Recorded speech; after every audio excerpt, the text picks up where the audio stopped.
அரோராவை top 3 இல்லை. நீங்க இப்ப பார்வை வெளில அனுப்பாதீங்க, எங்களுக்கு அது பிரச்சனை இல்லைங்க. ஆனா அந்த அரோராவை உள்ள வைக்கணுன்றதுக்காக, அந்த அரோராவை டைட்டில் வின்னர் ஆக்கணுன்றதுக்காக நீங்க பார்வை எடுக்கிறீங்க அப்படின்னு சொன்னா, ஏன்னா நீங்க முதல்ல இருந்து அரோராக்கு சொம்பு தான் தூக்குறீங்க. முதல் 4 வாரம் ஒண்ணுமே அவ எங்க இருக்கானே தெரியல. நீங்களே தான் திட்டிட்டு இருந்தீங்க, கதவு திறந்து விடுறேன் போ, கதவு திறந்து விடுறேன் போன்னு அந்த ஹோஸ்ட் கத்தின்னு இருந்தாரு. அப்படி இருக்கிற பொண்ணு தானே இப்போ ஹைலைட் பண்ணிட்டு இவ பிக் பாஸ்க்கு வந்து அவ பெட்ல படுத்துட்டு இருக்கும் போதெல்லாம் என்ன மாதிரி கேமரா கிட்ட பேசுறான்னு யாரா பாத்தீங்களா? லைவ்ல எல்லாம் பண்ணும்போது பிக் பாஸ்க்கே அவ ஆர்டர், பிக் பாஸ் மதிக்கல நீங்க பாரு சொல்றீங்களா? அவ கத்துறதுனால மட்டும் மதிக்கலன்னு இவ ஆர்டர் போடுறா பிக் பாஸ்க்கு. என்னென்ன ஆர்டர், அந்த 2 பெண்ணு திருடினது, அந்த ஐடி கார்டு திருடினது, அதுக்கப்புறம் இன்னைக்கு காலைல கூட வந்து தூங்கும் போது நாய் கொலைச்சதுன்னா அது அரோரா தூங்கினால, திவ்யா தூங்கலன்னு சொல்றா. அவ கொஞ்சம் போய் கலந்துதான் சொல்றா. ஆனா எல்லா இடத்துலயுமே அவ சொல்றது பொய்ன்னு பண்ண முடியாது. ஆனா இந்த அரோரா சென்சிபிளா பேசுற மாதிரி பேசி எல்லாத்துலயும் விஷத்தை தான் கக்குது அப்படின்னும் போது இதுவும் பொய் தான் சொல்லுது. ஆனா அந்த பொய்ய கண்ணிங்க தெரியாத மாதிரி பேசுது. ஓகேவா? அப்படி இருக்கிற பட்சத்துல அவ பெட்ல படுத்துக்கும் போது போன வாரம் எதுக்கோ பண்ணும்போது இத பாருங்க, பிக் பாஸ் கிட்ட பேசுறா. இத பாருங்க, நான் வந்து காலைல தூங்கி ஏஞ்சுக்கணும்னே கொஞ்ச நேரம் எனக்கு பெட்ல இருக்கணும்.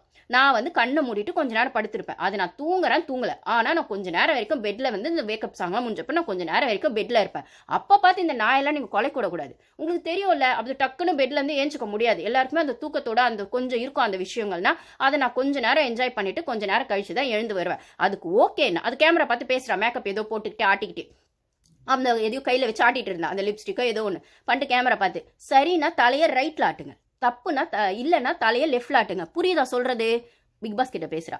நான் வந்து தூங்க தான் செய்வேன். காலைல அலாரம் வேக்கப் சாங் வந்தோடனே கூட முடிஞ்சப்பறம் நான் வந்து பெட்ஷீட்ல படுத்துக்கிட்டு தான் இருப்பேன். எழுந்துக்க மாட்டேன், தூங்க கூட செய்வேன். ஒரு 5-10 நிமிஷம் கழிச்சு தான் நான் எனக்கு சபரி கூட அதை சொன்னா. அவ எப்பவுமே பெட்ஷீட்குள்ளே இருந்துட்டே தான் இருப்பா, டக்குன்னு எழுந்து வர மாட்டா. அவ அப்படிதான் சொல்லிட்டு போயிடறான்.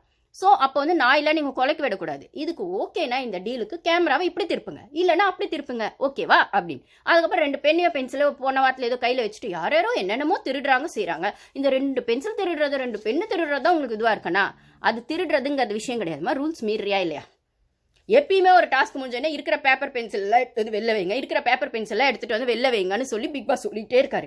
ஏன்னா அங்கே ரூல்ஸ் அது. ஃபோன் வச்சுக்கூடாது, பேப்பர் வச்சுக்கூடாது, ஒரு சின்ன பெண்ணு கூட வச்சுக்கூடாதுன்றது தான் ரூல்ஸ். அப்படின்னும் போது நீ மட்டும் பேப்பர் வச்சுக்குவ, பெண்ணு வச்சுக்கோ, ஐடி கார்டு திருடி வச்சுக்குவியா?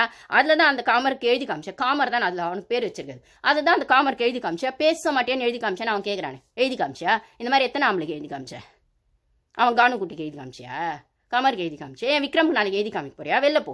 அவனுக்கு ஒய்ஃப் இருக்கு விக்ரம்க்கு.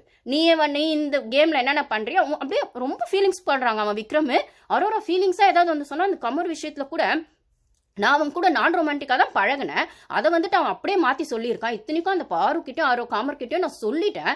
இருந்தாலும் அதை வினோத் கிட்ட சொல்லி வினோத் வந்து கேட்கும்போது, நீ வந்து அவன் கூட ஃபீலிங்ஸாக இருந்தியா?